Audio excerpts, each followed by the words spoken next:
کبھی یہ سوچا ہے کہ کچھ لوگ جو بہت ہی زیادہ ذہین ہوتے ہیں وہ اپنی غلطی ماننے میں اتنی مشکل کیوں محسوس کرتے ہیں؟ آج ہم اسی دلچسپ سوال کا جواب ڈھونڈنے کی کوشش کریں گے کہ کیا ایسا ممکن ہے کہ زیادہ ذہانت کبھی کبھی سچائی کی راہ میں ہی رکاوٹ بن جائے؟ چلیں اس کی تہہ تک پہنچتے ہیں۔ دیکھیں، غلطیاں تو ہم سب سے ہوتی ہیں، یہ تو ایک حقیقت ہے، لیکن اس سے مان لینا یہ دنیا کے مشکل ترین کاموں میں سے ایک کیوں ہے؟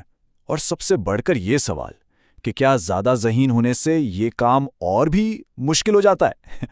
یہ بات سننے میں تھوڑی عجیب لگتی ہے نا؟ چلیں دیکھتے ہیں کہ سائنس اس بارے میں کیا کہتی ہے۔ تو سب سے پہلے ایک بنیادی بات سمجھ لیتے ہیں۔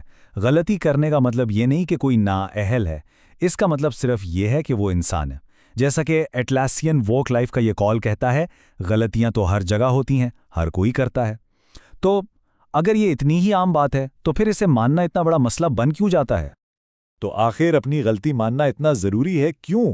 بات سیدھی سی ہے، جب ہم ایسا نہیں کرتے نا تو صرف اعتماد ہی نہیں ٹوٹتا بلکہ رشتے بھی کمزور پڑ جاتے ہیں۔ سوچیں ذرا، ایک چھوٹی سی معافی ساکھ کو کتنا بہتر بنا سکتی ہے، اور ایک ایسا کلچر بنا سکتی ہے جہاں لوگ غلطیوں سے ڈرنے کے بجائے ان سے سیکھیں۔ اچھا، اب ذرا اس کے پیچھے کی سائنس کو دیکھتے ہیں۔ عام طور پر ہم سب یہی سوچتے ہیں نا کہ جو شخص جتنا منطقی اور ذہین ہوگا وہ حقائق کو اتنا ہی غیر جانبداری سے دیکھے گا۔ لیکن کیا یہ سوچ واقعی میں درست ہے؟ کیا صرف فیکٹ سامنے رکھ دینے سے کسی کا ذہن بدل جاتا ہے؟ یعنی ایک عام خیال تو یہی ہے کہ جو لوگ ریزننگ اور میتھس میں اچھے ہوتے ہیں وہ ڈیٹا کو زیادہ آبجیکٹیوٹی سے یعنی غیر جانبداری سے سمجھ سکتے ہیں۔ سننے میں تو یہ بات بالکل ٹھیک لگتی ہے نا؟ لیکن ایک بہت ہی دلچسپ تحقیق نے اسی خیال کو چیلنج کر دیا ہے۔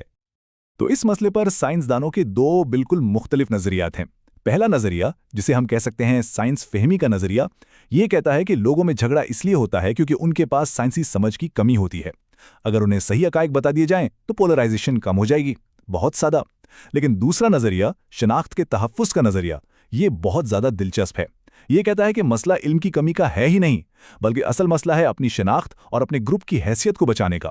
اس نظریے کے مطابق جب حقائق ہمارے خیالات سے ٹکراتے ہیں تو ہماری استدلال کی صلاحیت ایک طرح سے غیر فعال ہو جاتی ہے، اور اس نظریے کے مطابق زیادہ مہارت پولرائزیشن کو کم نہیں کرتی بلکہ بڑھا سکتی ہے۔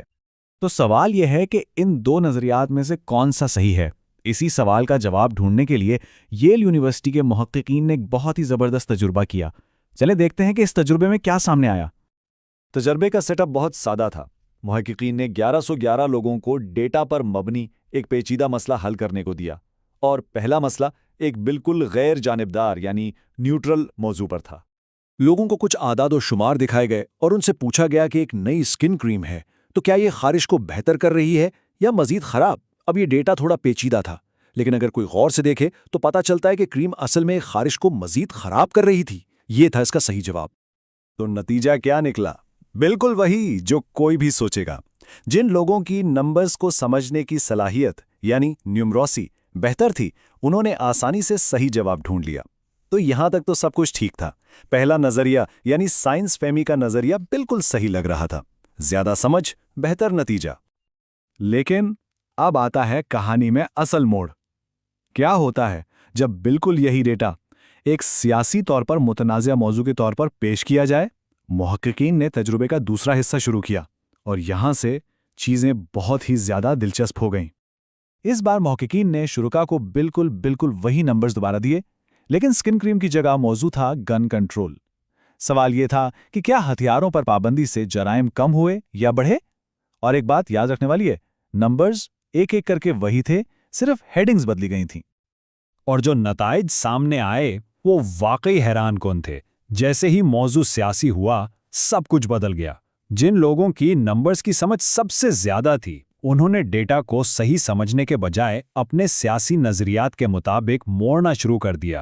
مطلب انہوں نے اپنی ذہانت کا استعمال سچائی جاننے کے لیے نہیں کیا، بلکہ اپنی بات کو سچ ثابت کرنے کے لیے کیا۔ اور نتیجہ یہ نکلا کہ جو لوگ سب سے زیادہ ذہین تھے وہی سب سے زیادہ منقسم بھی تھے۔ ذہانت میں فاصلے کم نہیں کیے بلکہ اور بڑھا دیے۔ اس نفسیاتی عمل کا ایک نام ہے آئیڈینٹی پروٹیکٹیو کوگنیشن، یعنی شناخت کے تحفظ کا ادراک۔ اس کا مطلب بہت سادہ ہے، ہمارے دماغ کے لیے صحیح ہونے سے زیادہ ضروری اپنے لوگوں کے ساتھ کھڑا ہونا ہے۔